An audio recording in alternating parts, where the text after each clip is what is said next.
हरि ओम। श्रीमद् वाल्मीकि रामायणे युद्धकांडे नवतितमः सर्गः। इंद्रजित और लक्ष्मण का भयंकर युद्ध तथा इंद्रजित का वध। सहताश्वो महातेजा भूमौ तिष्ठन् निशाचरः इंद्रजित परमक्रुद्धः संप्रज्ज्वाल तेजसा। घोड़ों के मारे जाने पर पृथ्वी पर खड़े हुए महातेजस्वी निशाचर इंद्रजित का क्रोध बहुत बढ़ गया। वह तेज से प्रज्वलित सा हो गया। तौ धन्विनौ जिगान संतावन्योन्यमिषुभिर्भुषम् विजयेनाभिनिष्क्रान्तौ वने गजवृषाविव। इंद्रजित और लक्ष्मण दोनों के हाथों में धनुष थे। दोनों ही अपनी अपनी विजय के लिए एक दूसरे के सम्मुख युद्ध में प्रवृत्त हुए थे। वे अपने बाणों द्वारा परस्पर वध की इच्छा रखकर वन में लड़ने के लिए निकले हुए दो गजराजों के समान एक दूसरे पर गहरी चोट करने लगे। निबर्हयन्तश्चान्योन्यन्ते राक्षसवनौकसः भर्तारन्न जुहुर्युद्धे संपतन्तस्ततस्ततः। वानर और राक्षस भी परस्पर संहार करते हुए इधर उधर दौड़ते रहे, परंतु अपने अपने स्वामी का साथ ना छोड़ सके। ततस्तान् राक्षसान् सर्वान् हर्षयन् रावणात्मजः स्तुन्वानो हर्षमाणश्च इदं वचनमब्रवीत्। तदनंतर रावण कुमार ने प्रसन्न हो प्रशंसा करके राक्षसों का हर्ष बढ़ाते हुए कहा, तमसा बहुलेनेमा संसक्ता सर्वतो दिशः नेह विज्ञायते स्वो वा परो वा राक्षसोत्तमाः। श्रेष्ठ निशाचरों, चारों दिशाओं में अंधकार छा रहा है, अतः यहाँ अपने या पराये की पहचान नहीं हो रही है। दृष्टं भवन्तो युध्यन्तु हरीणां मोहनाय वै अहन्तु रथमास्थाय आगमिष्यामि संयुगे तथा भवन्तः कुर्वन्तु यथेमेहि वनोकसः न युध्येयुर्महात्मा न प्रविष्टे नगरं मयि।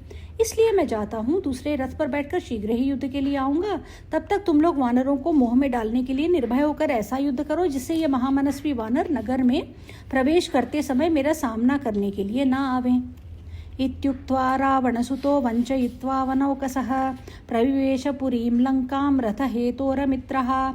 ऐसा कहकर शत्रुहंता रावण कुमार वानरों को चकमा दे रथ के लिए लंकापुरी में चला गया।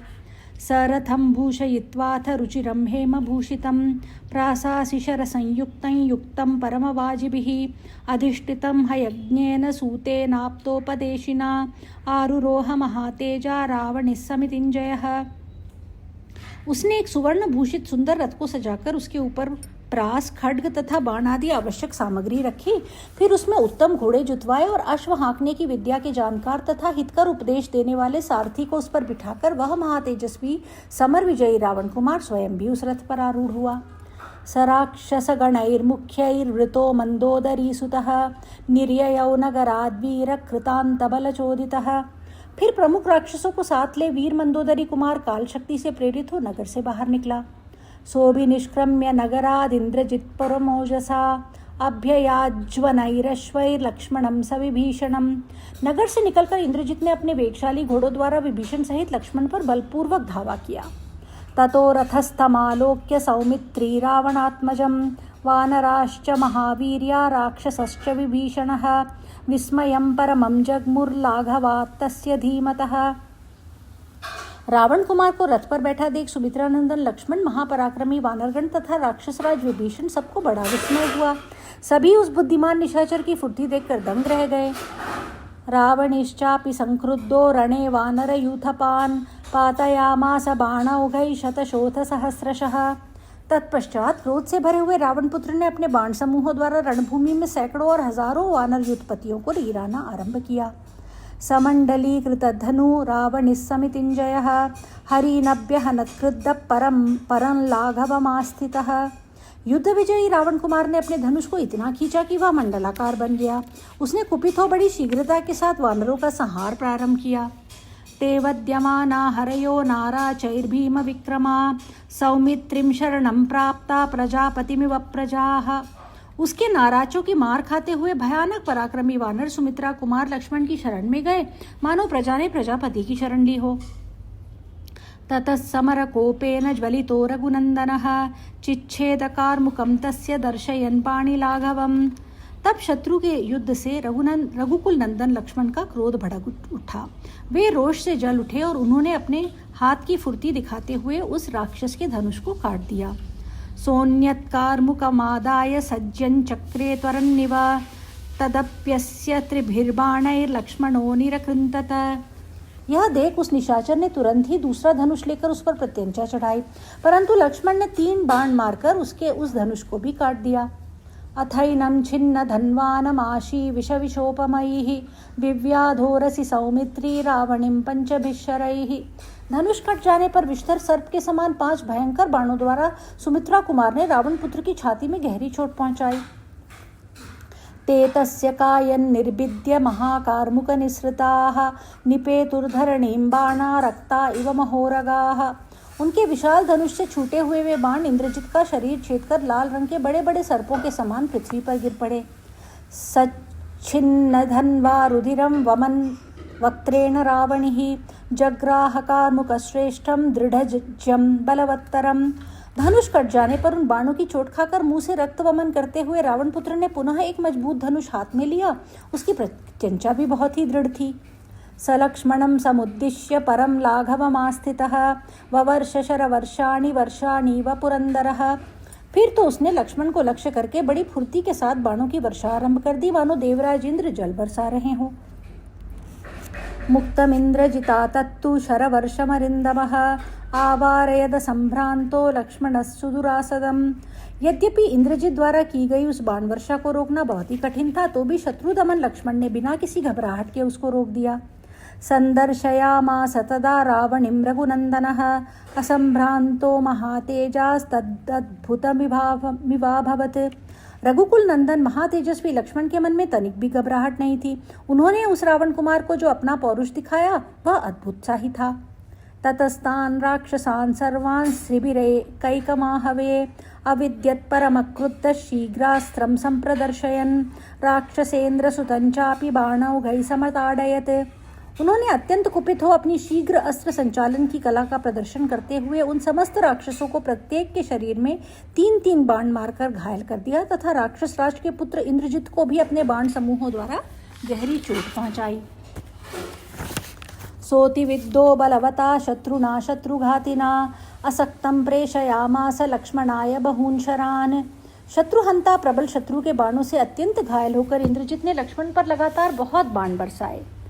तान प्राप्तांशितैर्बाणैश्चिच्छेद परवीरः सारथेरस्य चरणे रथिनो रथसत्तमः शिरोजहार धर्मात्मा भल्लेनानत पर्वणा। परंतु शत्रुवीरों का संहार करने वाले रथियों में श्रेष्ठ धर्मात्मा लक्ष्मण ने अपने पास तक पहुंचने से पहले ही उन बाणों को अपने तीखे सहायकों द्वारा काट डाला और रणभूमि में रथी इंद्रजित के सारथी का मस्तक भी झुकी हुई गांठ वाले भल्ले से उड़ा दिया। असूतास्ते हयास्तत्र रथमुहूर विक्लवाः मंडलान्यभिधावन्ति तदद्भुतमिवाभवत्। सारथी के न रहने पर भी वहां उसके घोड़े व्याकुल नहीं हुए, पूर्ववत शांत भाव से रथ को ढोते रहे और विभिन्न प्रकार के पैतरे बदलते हुए मंडलाकार गति से दौड़ लगाते रहे। यह एक अद्भुत सी बात थी। अमर्षवशमापन्न सौमित्रिर्दृढ़ विक्रमः प्रत्यविध्यदयांस्तस्य शरैर्वित्रासयन् रणे। सुदृढ़ पराक्रमी सुमित्रा कुमार लक्ष्मण अमर्षभूत के वशीभूत हो रणक्षेत्र में उसके घोड़ों को भयभीत करने के लिए उन्हें बाणों से भेदने लगा। अमर्षमाणस्तत्कर्म रावणस्य सुतोरणे विव्याददशभिर्बाणैः सौमित्रिं तममर्षणः। रावण कुमार इंद्रजित युद्धस्थल में लक्ष्मण के इस पराक्रम को नहीं सह सका। उसने उस अमर्षशील सुमित्रा कुमार को 10 बाण मारे। ते तस्य वज्र प्रतिमा शरा सर्प विशोपमा विलयम जगमुरागत्य कवचम कांचन प्रभम। उसके वे वज्रतुल्य बाण सर्प के विष की भांति प्राणघाती थे, तथापि लक्ष्मण के सुनहरी कांति वाले कवच से टकराकर वहीं नष्ट हो गए। अभेद्य कवचं मत्वा लक्ष्मणं रावणात्मजः ललाटे लक्ष्मणं बाणैः सुपुंखैस्त्रिभिरिन्द्रजित् अविद्यत् परमक्रुद्धः शीघ्रमस्त्रं प्रदर्शयन् तैः पृषत्कैर्ललाटस्थैः शुशुभे रघुनन्दनः रणाग्रे समरश्लाघी त्रिशंगः इव पर्वतः। लक्ष्मण का कवच अभेद्य है। पहले लक्ष्मण के कवच टूटने का वर्णन आ चुका है, उसके बाद लक्ष्मण ने फिर अभेद्य कवच धारण किया था, यह इस प्रसंग से जाना जाता है। ऐसा जानकर रावण कुमार इंद्रजित ने उनके ललाट में सुंदर पंख वाले 3 बाण मारे। उसने अपनी अस्त्र चलाने की फुर्ती दिखाते हुए अत्यंत क्रोधपूर्वक उन्हें घायल कर दिया। ललाट में धसे हुए इन बाणों से युद्ध की श्लाघा रखने वाले रघुकुल नंदन लक्ष्मण संग्राम के मुहाने पर 3 शिखरों वाले पर्वत के समान शोभा पा रहे थे। स तथाप्यर्दितो बाणैः राक्षसेन तदा मृधे तमाशु प्रतिविव्याध लक्ष्मणः पञ्चभिश्शरैः विकृष्येन्द्रजितो युद्धे वदने शुभकुण्डले। उस राक्षस के द्वारा युद्ध में बाणों से इस प्रकार पीड़ित किए जाने पर भी लक्ष्मण ने उस समय तुरंत 5 बाणों का संधान किया और धनुष को खींचकर चलाए हुए उन बाणों के द्वारा सुंदर कुंडलों से सुशोभित इंद्रजित के मुखमंडल को क्षत विक्षत कर दिया।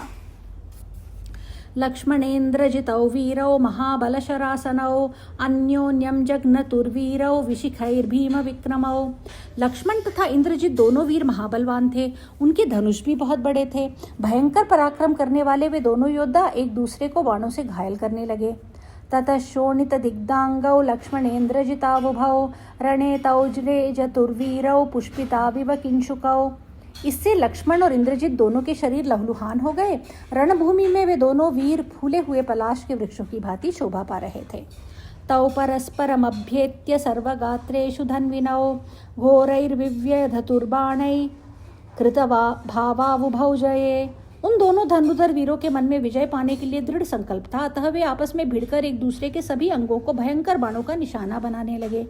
ततः समरकोपेन संयुक्तो रावणात्मजः विभीषणं त्रिभिर्बाणैर्विव्याधवदने शुभे। इसी बीच में समरोचित युद्ध क्रोध से युक्त हुए रावण कुमार ने विभीषण के सुंदर मुख पर 3 बाणों का प्रहार किया। अयो मुखैस्त्रिभिर्विद्ध्वा राक्षसेन्द्रं विभीषणम् एकैकेनाभिविव्याध तान् सर्वान् हरियूथपान्। जिनके अग्रभाग में लोहे के फल लगे हुए थे, ऐसे 3 बाणों से राक्षसराज विभीषण को घायल करके इंद्रजित ने उन सभी वानर यूथपतियों पर एक एक बाण का प्रहार किया। तस्मै दृढ़तरं क्रुद्धो जघान गदया हयान् विभीषणो महातेजा रावणे स दुरात्मनः। इससे महातेजस्वी विभीषण को उस पर बड़ा क्रोध आया और उन्होंने अपनी गदा से उस दुरात्मा रावण कुमार के 4 घोड़ों को मार डाला। स हताश्वादवप्लुत्य रथान् निहत सारथे अथ शक्तिं महातेजा पितृव्यायमुमोचः।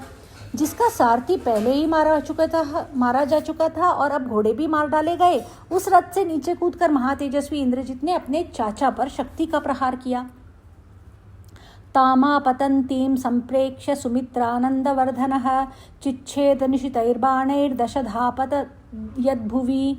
उस शक्ति को आती देख सुमित्रा का आनंद बढ़ाने वाले लक्ष्मण ने तीखे बाणों से काट डाला और 10 टुकड़े करके उसे पृथ्वी पर गिरा दिया। तस्मै दृढ़धनुक्रुद्धो हताश्वाय विभीषणः वज्रस्पर्श समान पंच ससर्जोरसि मार्गणान्। तत्पश्चात सुदृढ़ धनुष धारण करने वाले विभीषण ने जिसके घोड़े मारे गए थे, उस इंद्रजित पर कुपित हो उसकी छाती में 5 बाण मारे, जिनका स्पर्श वज्र के समान दुस्सह था। ते तस्य कायं भित्त्वा तु रुक्मपुंखा निमित्तगा बभूवुर्लोहिता दिग्धा रक्ता इव महोरगाः। सुनहरे पंखों से सुशोभित और लक्ष्य तक पहुंचने वाले वे बाण इंद्रजित के शरीर को विदीर्ण करके उसके रक्त में सन गए और लाल रंग के बड़े बड़े सर्पों के समान दिखाई देने लगे। सपितृव्यस्य संक्रुद्ध इंद्रजिच्छरमाददे उत्तमं रक्षसां मध्ये यमदत्तं महाबलः। तब महाबली इंद्रजित के मन में अपने चाचा के प्रति बड़ा क्रोध हुआ। उसने राक्षसों के बीच में यमराज का दिया हुआ उत्तम बाण हाथ में ले लिया। तम समीक्ष्य महातेजा महेशुं तेन संहितं लक्ष्मणोऽप्याददे बाणमन्यद् भीम पराक्रमः। उस महान बाण को इंद्रजित के द्वारा धनुष पर रखा गया देख भयानक पराक्रम करने वाले महातेजस्वी लक्ष्मण ने भी दूसरा बाण उठाया। कुबेरेण स्वयं स्वप्ने यद्दत्तममितात्मना दुर्जयं दुर्विशह्यंच सेन्द्रैरपि सुरासुरैः। उस बाण की शिक्षा महात्मा कुबेर ने स्वप्न में प्रकट होकर स्वयं उन्हें दी थी। वह बाण इंद्र आदि देवताओं तथा असुरों के लिए भी असह्य एवं दुर्जय था। तयोस्तु धनुषी श्रेष्ठे बाहुभिः परिघोपमैः विकृष्यमाणे बलवत् क्रौंचा विवचुकूजतुः। उन दोनों की परिघ के समान मोटी और बलिष्ठ भुजाओं द्वारा जोर जोर से खींचे जाते हुए उन दोनों के श्रेष्ठ धनुष 2 क्रौंच पक्षियों के समान शब्द करने लगे। ताभ्यां तु धनुषि श्रेष्ठे संहितौ सायकोत्तमौ विकृष्यमाणौ वीराभ्यां भृशं जज्ज्वलतु श्रिया। उन वीरों ने अपने अपने श्रेष्ठ धनुष पर जो उत्तम सायक रखे थे, वे खींचे जाते ही अत्यंत तेज से प्रज्वलित हो उठे। तौ भासयन्तावाकाशं धनुर्भ्यां विशिखौच्युतौ मुखेन मुखमाहत्य सन्निपेततु रोजसा। दोनों के बाण एक साथ ही धनुष से छूटे और अपनी प्रभा से आकाश को प्रकाशित करने लगे। दोनों के मुख भाग बड़े वेग से आपस में टकरा गए। सन्निपातस्तयोश्चासीच्छरयोर्घोररूपयोः सधूमविस्फुलिङ्गश्च तजोग्निर्दारुणोऽभवत्। उन दोनों भयानक बाणों की जो ही टक्कर हुई उससे दारुण अग्नि प्रकट हो गई, जिससे धुआं उठने लगा और चिंगारियां दिखाई दी। तौ महाग्रह संकाशा वन्योन्यं सन्निपत्य च संग्रामेश तथा यातौ मेदिन्यांचैव पेततुः। वे दोनों बाण दो महान ग्रहों की भांति आपस में टकराकर सैकड़ों टुकड़े हो संग्राम भूमि में गिर पड़े। शरौ प्रतिहतौ दृष्ट्वा तावुभौ रणमूर्धनि व्रीडितौ जात रोषौ च लक्ष्मणेन्द्रजितौ तदा। युद्ध के मुहाने पर उन दोनों बाणों को आपस में आघात प्रतिघात से व्यर्थ हुआ देख लक्ष्मण और इंद्रजित दोनों को ही उस समय लज्जा हुई। फिर दोनों एक दूसरे के प्रति अत्यंत रोष से भर गए। सुसंरब्धस्तु सौमित्रिरस्त्रं वारुणमाददे रौद्रं महेन्द्रजिद्युद्धेऽप्यसृजद्युधि निष्ठितः। सुमित्रा नंदन लक्ष्मण ने कुपित होकर वारुणास्त्र उठाया। साथ ही उस रणभूमि में खड़े हुए इंद्रजित ने रौद्रास्त्र उठाया और उसे वारुणास्त्र के प्रतिकार के लिए छोड़ दिया। तेन तद्विहितं शस्त्रं वारुणं परमाद्भुतं ततः क्रुद्धो महातेजा इंद्रजित् समितिञ्जयः आग्नेयं संददे दीप्तं सलोकं संक्षिपन्निव। उस रौद्रास्त्र से आहत होकर लक्ष्मण का अत्यंत अद्भुत वारुणास्त्र शांत हो गया। तदनंतर समर विजयी महातेजस्वी इंद्रजित ने कुपित होकर दीप्तिमान आग्नेयास्त्र का संधान किया, मानो वह उसके द्वारा समस्त लोकों का प्रलय कर देना चाहता हो। सौरेणास्त्रेण तद्वीरो लक्ष्मण पर्यवारयत् अस्त्रन्निवारितं दृष्ट्वा रावणिक्रोधमूर्छितः। परंतु वीर लक्ष्मण ने सूर्यास्त्र के प्रयोग से उसे शांत कर दिया। अपने अस्त्र को प्रतिहत हुआ देख रावण कुमार इंद्रजित अचेत सा हो गया। आददे निशितं बाणमासुरं शत्रुदारणं तस्माच्चापाद्विनिष्पेतुर्भास्वराकूटमुद्गरा शूलानि च भुषुण्ड्यश्च गदा खड्गा परश्वधाः।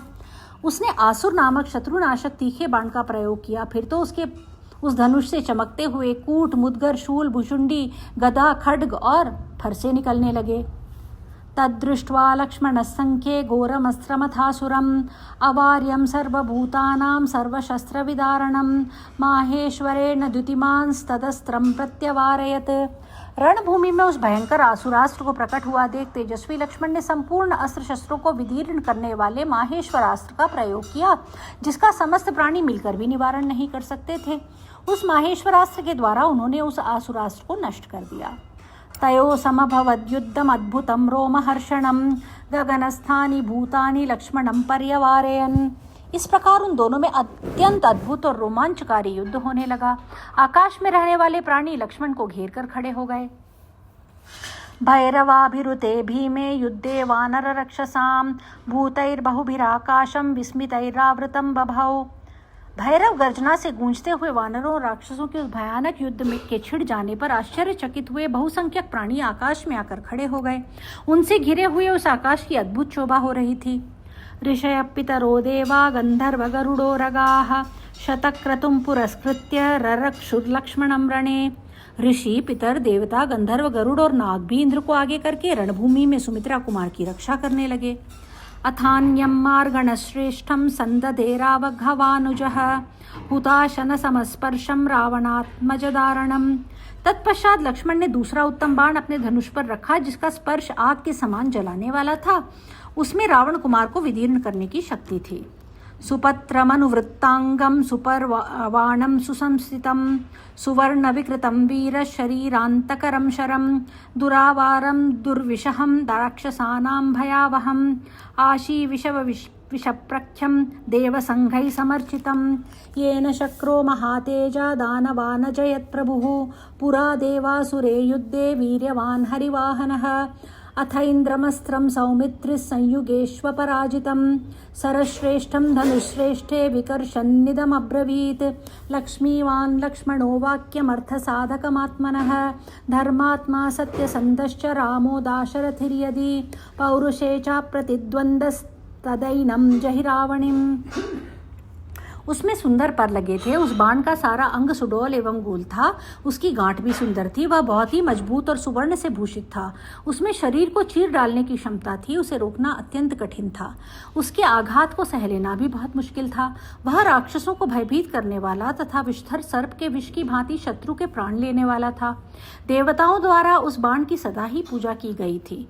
पूर्व काल में देवासुर संग्राम में हरे रंग के घोड़ों से युक्त रथ वाले पराक्रमी, शक्तिमान एवं महातेजस्वी इंद्र ने उसी बाण से दानवों पर विजय पाई थी। उसका नाम ऐन्द्रास्त्र था। वह युद्ध के अवसरों पर कभी पराजित या असफल नहीं हुआ था। शोभा संपन्न वीर सुमित्रा कुमार लक्ष्मण ने अपने उत्तम धनुष पर उस श्रेष्ठ बाण को रखकर उसे खींचते हुए अपने अभिप्राय को सिद्ध करने वाली यह बात कही, यदि दशरथ नंदन भगवान श्री राम धर्मात्मा और सत्य प्रतिज्ञ हैं तथा पुरुषार्थ में उनकी समानता करने वाला दूसरा कोई वीर नहीं है, तो हे अस्त्र, तुम इस रावण पुत्र का वध कर डालो। इत्युक्त्वा बाणमाकर्णं विकृष्य तमजिह्यगं लक्ष्मणः समरे वीरः ससर्जेन्द्रजितं प्रति ऐन्द्रास्त्रेण समायुज्य लक्ष्मणः परवीरः। समरांगण में ऐसा कहकर शत्रुवीरों का संहार करने वाले वीर लक्ष्मण ने सीधे जाने वाले उस बाण को कान तक खींचकर ऐन्द्रास्त्र से संयुक्त करके इंद्रजित की ओर छोड़ दिया। तच्छिरस्त्राणं श्रीमज्ज्वलितकुण्डलं प्रमथ्येन्द्रजितकायात् पातयामास भूतले। धनुष से छूटते ही ऐन्द्रास ने जगमगाते हुए कुंडलों से युक्त इंद्रजित के शिरस्त्राण सहित दीप्तिमान मस्तक को धड़ से काटकर धरती पर गिरा दिया। तद्राक्षसतनूजस्य भिन्नस्कन्धं शिरो महत् तपनीय निभं भूमौ ददृशे रुधिरोक्षितम्। राक्षस पुत्र इंद्रजित का कंधे पर से कटा हुआ वह विशाल सिर, जो खून से लथपथ हो रहा था, भूमि पर सुवर्ण के समान दिखाई देने लगा। हतस्य निपपाताथ धरण्यां रावणात्मजः कवची सशिरस्त्राणो विप्रविद्धशरासनः। इस प्रकार मारा जाकर कवच, सिर और शिरस्त्राण सहित रावण कुमार धराशायी हो गया। उसका धनुष दूर जा गिरा। चुक्रुशुस्ते ततः सर्वे वानरास विभीषणा हृष्यन्ते निहते तस्मिन् देवा वृत्रवधे यथा। जैसे वृत्रासुर का वध होने पर देवता प्रसन्न हुए थे, उसी प्रकार इंद्रजित के मारे जाने पर विभीषण सहित समस्त वानर हर्ष से भर गए और जोर जोर से सिंहनाद करने लगे। अथांतरिक्षे देवानां ऋषीणां च महात्मनां जज्ञेथ जय सन्नादो गंधर्वाप्सरसामपि। आकाश में देवताओं, महात्मा, ऋषियों, गंधर्वों तथा अप्सराओं का भी विजय जनित हर्षनाद गूंज उठा। पतितं समभिज्ञाय राक्षसी चा महाचमूः बध्यमाना दिशो भेजे हरिभिर्जित काशिभिः। इंद्रजित को धाराशायी हुआ जान राक्षसों की वह विशाल सेना विजय से उल्लसित हुए वानरों की मार खाकर संपूर्ण दिशाओं में भागने लगी। वानरैर्वध्यमानास्ते शस्त्राण्युत्सृज्य राक्षसाः लंकामभिमुखा शस्त्रुर्भ्रष्टसंज्ञा प्रधाविताः। वानरों द्वारा मारे जाते हुए राक्षस अपनी सुध-बुध खो बैठे और अस्त्र शस्त्रों को छोड़कर तेजी से भागते हुए लंका की ओर चले गए। दुद्रुवुर्बहुधा भीता राक्षसा शतशो दिशः त्यक्त्वा प्रहरणान् सर्वे पट्टिशासि परश्वधान्। राक्षस बहुत डर गए थे, इसलिए वे सबके सब पट्टिश, खड्ग और फरसे आदि शस्त्रों को त्याग कर सैकड़ों की संख्या में एक साथ ही सब दिशाओं में भागने लगे। केचि लंकां परित्रस्ता प्रविष्टा वानरार्दिता समुद्रे पतिता केचित् पर्वतमाश्रिता। वानरों से पीड़ित होकर कोई डर के मारे लंका में घुस गए, कोई समुद्र में कूद पड़े और कोई पर्वत की चोटी पर चढ़ गए। हतमिन्द्रजितं दृष्ट्वा शयानं चरणक्षितौ राक्षसानां सहस्रेषु न कश्चित् प्रत्यदृश्यत। इंद्रजित मारा गया और रणभूमि में सो रहा है, यह देख हजारों राक्षसों में एक भी वहां खड़ा नहीं दिखाई दिया। यथास्तंगत आदित्ये नावतिष्ठन्ति रश्मयः तथा तस्मिन् निपतिते राक्षसास्ते गता दिशः शान्तरश्मिरिवादित्यो निर्वाण इव पावकः बभूव स महाबाहुर्व्यपास्तगतजीवितः। महाबाहु इंद्रजित निष्प्राण हो जाने पर शांत किरणों वाले सूर्य अथवा बुझी हुई अग्नि के समान निस्तेज हो गए। प्रशांत पीड़ा बहुलो विनष्टारि प्रहर्षवान बभूवलो कपतिते राक्षसेंद्र सुते तदा। उस समय राक्षस कुमार इंद्रजित के समर भूमि में गिर जाने पर सारे संसार की अधिकांश पीड़ा नष्ट हो गई, सबका शत्रु मारा गया और सभी हर्ष से भर गए। हर्षं च शक्रो भगवान सह सर्वैर्महर्षिभिः जगामनिहते तस्मिन् राक्षसे पापकर्मणि। उस पाप कर्मा राक्षस के मारे जाने पर संपूर्ण महर्षियों के साथ भगवान इंद्र को बड़ी प्रसन्नता हुई। आकाशे चापि देवानां शुश्रुवे दुन्दुभिस्वनः नृत्यभिरप्सरोभिश्च गंधर्वैश्च महात्मभिः। आकाश में नाचती हुई अप्सराओं और गाते हुए महामना गंधर्वों के नृत्य और गान की ध्वनि के साथ देवताओं की दुंदुभी का शब्द भी सुनाई देने लगा। ववर्षु पुष्पवर्षाणि तदद्भुतमिवाभवत् प्रशशामः ते तस्मिन् राक्षसे क्रूरकर्मणि। देवता आदि वहाँ फूलों की वर्षा करने लगे। वह दृश्य अद्भुत सा प्रतीत हुआ।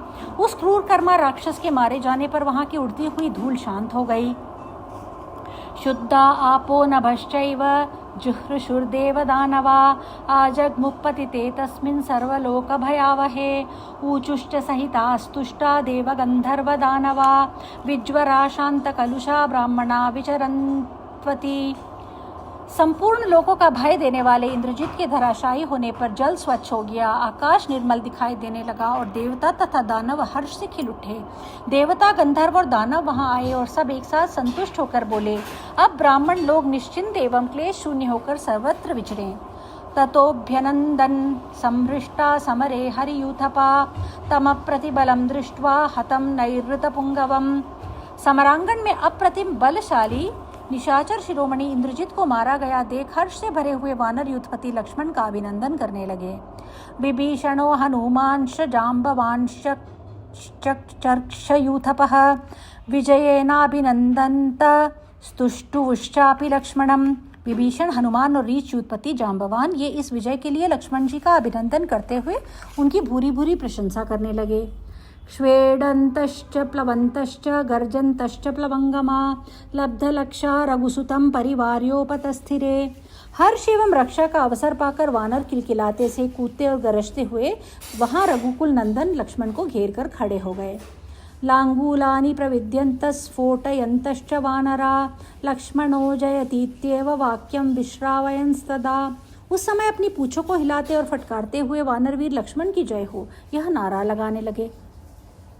अन्योन्यंच समाश्लिष्य हरयो दृष्टमानसा चक्रुरुच्चा वचगुणा राघवाश्रय सत्कथा। वानरों का चित्त हर्ष से भरा हुआ था। वे विविध गुणों वाले वानर एक दूसरे को हृदय से लगाकर श्री रामचंद्र जी के संबंध रखने वाली कथाएं कहने लगे। तदसुकरमथा वीक्ष हृष्टा प्रिय सुहृदो युधि लक्ष्मणस्य कर्म परममुपलभन् मन प्रहर्षं विनिहतमिन्द्र रिपुं निशम्य देवाः। युद्ध स्थल में लक्ष्मण के प्रिय सुहृद वानर उनका वह दुष्कर एवं महान पराक्रम देख बड़े प्रसन्न हुए। देवता भी उस इंद्रद्रोही राक्षस का वध हुआ देख मन में भारी हर्ष का अनुभव करने लगे। इत्यार्षे श्रीमद् रामायणे वाल्मीकि आदि काव्ये युद्धकांडे 90तमः सर्गः। इस प्रकार श्री वाल्मीकि निर्मित आर्ष रामायण आदि काव्य के युद्धकांड में 90वां सर्ग पूरा हुआ। हरि ओम।